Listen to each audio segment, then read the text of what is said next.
respond to you on that. Dr. Anand Ranganathan. I want to make 2 points. One person saying something, it doesn't matter to the bureaucracy and the police force and the immigration. So the BJP spokesperson is right. Was there a lookout circular issued by the state government or the state police? Clearly no, as far as I know. So the Bureau of Immigration or something could not have acted.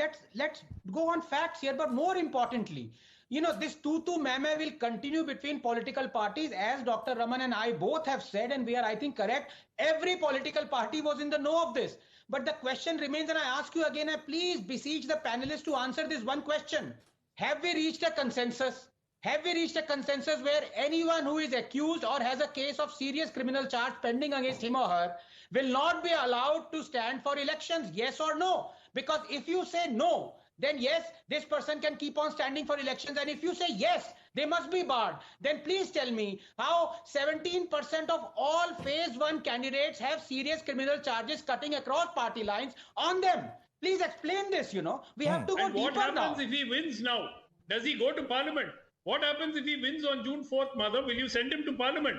Well, that's a question. Well, that's a question for the people of Hassan to decide if he wins the election in the first place. But let me bring in Naveen Chomal on that. Naveen Chomal, at the end of the day, it's not restricted to any one political party. Cutting across party lines, we have criminality. But this particular case is very different from others. You have dozens of women allegedly in different videos, thousands of videos who have been exploited. In some of those ghastly videos, he's even forcing himself upon the women against their own will. This is what we are told from the reports coming in. What justification can there be for this kind of behavior, Naveen Chomal? Very dispassionate about the issue. Of course, with due respect for the woman, and the justice for the woman should be upheld. But there is a rule of law in our country, and there is a due process of law. In today's era, when we have so much of technology at our disposal, it is also possible that many of the videos will be morphed ones, fake ones. Because kindly appreciate, look at the figure, 2976 videos. So he's a public figure, he's a member of parliament. So at the most he can do a crime once a week, maximum twice a week. So how do you know that? How many years? How do you know that, sir? What logic is this? So this is an improbability. He's a 33-year-old man. How do you know how long he's been doing this? So what kind of logic are you giving on national television, Naveen Chomal? To be respected and protected. But at the same time, we should not be judgmental. Mr. Chomal, by what stretch of imagination have you arrived at this one crime per week figure? Please explain that to me. What has prompted you, a lawyer, to come out and say that only once in a week he can commit a crime? Yes. Absolute rubbish. I'm just imagining, because kindly appreciate, he's a public figure, he's a member of parliament, and it is not. Why are you imagining? Member of parliament to be. Does the law work on imagination or on facts before us? So even if we accept 2 crimes a week, because it's not possible that Mr. Chomal, I cannot believe you are saying this on national television. What is this experience, Mr. Chomal? See, we are living in a society. Are you saying you have quota for crimes? Are you saying you have a quota for crimes? What is going on? What are you saying, sir? How can you have what are you saying on national television? Oh my God. Madhav, how can somebody have quota for crimes?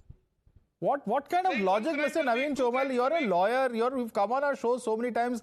This is a bizarre logic that you're giving us. That a person, because he's a member of parliament, cannot commit crimes. When I've just cited, and Anand Ranganathan and other panelists have cited, what kind of criminal track record our netas have in the country? You're saying he can do only one crime a week? Shameful. No, Mr. Chomal, this is shameful on national television what you're doing today. Absolutely shameful. I'm talking very logically. What is the logic in this? Try to visualize the reality. Is it possible? I'm telling you, sir, there are 24 hours in a day. He could have done the crime 5 times a day. I'm sure. He could have done a crime 5 times a day. What stops him from doing that? I'm sure Madhan. No, Madhan, please appreciate the day the investigating agency will come out with a clean sheet to this person you call me on the show. Madhav, save. Please, the day is not far. That is another story altogether, sir. But the evidence is there. Okay, if some of those videos are fake, that's another story. Let the investigation take place. But prima facie, how can you say he can only do a crime once a week? This is absolutely bizarre, Mr. Chomal, what you're saying. Even the people from Aam Aadmi Party and even of Rahul Gandhi also. But they were all fake. Okay, let me bring in other panelists on that. Mr. Faizan Kidwai, there are other videos which have come out which are fake. And therefore, that leads Mr. Chomal to say that a crime could have been only done once a week, maximum twice a week. Please respond to him. See, all I want to say is that BJP's all this drama about Beti Bachao, Beti Padhao, their child charitra stands exposed today.